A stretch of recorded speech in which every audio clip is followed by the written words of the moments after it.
Tiếng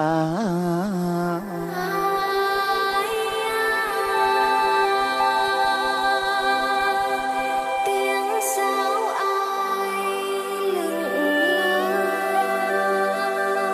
lờ, đêm nay ai mơ giấc mơ giữa đời.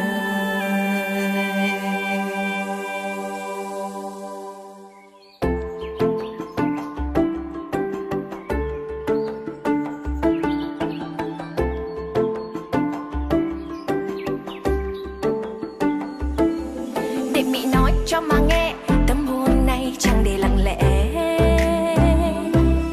Thương cho xót mẹ, thôi thì mặc phận đời mình chơi vơi. Để Mỹ nói cho mà nghe, Tết năm nay Mỹ vẫn còn trẻ. Xuân đang tới rồi nên Mỹ cũng muốn đi chơi. Này là mình đi theo giấc mơ sớm mai gọi mời, nơi vòng tay ấm em chẳng rơi. Hoa ban trắng nở đầy con bạn nọ, hương sắc còn chưa phai. Đời mình đâu có mấy thôi, cớ sao lại buồn. Biết ngày mai trắng đêm nay tròn buông. Em không bắt qua bao rời rồi, tiếng không một cái than côi. Để Mỹ nói cho mà nghe, để Mỹ nói cho mà nghe. Mỹ nói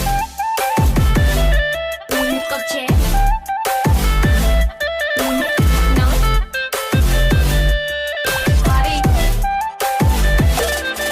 Mỹ còn trẻ, Mỹ cũng muốn đi chơi. Thanh xuân sao lại phải nghỉ ngơi? Hoặc bàn trắng trên lưng chấm nở đẹp như tâm hồn em còn ngây thơ. Em làm gì đã có người yêu, em còn đang sợ ế đây này. Vậy thì sao quả bao không nằm trên tay để bao trên là chìm đắm trong mét xanh. Mùa xuân này mẹ một xinh xinh trong váy hoa, không đi làm sao biết ngoài kia một mai là sương hay nắng tỏa.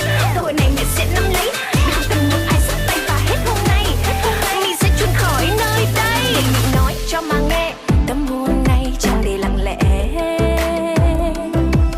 Thương cho xót mẹ, thôi thì mặc phận đời mình chơi vơi.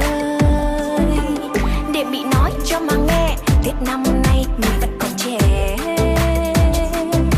Xuân đang tới rồi nên Mỹ cũng muốn đi chơi.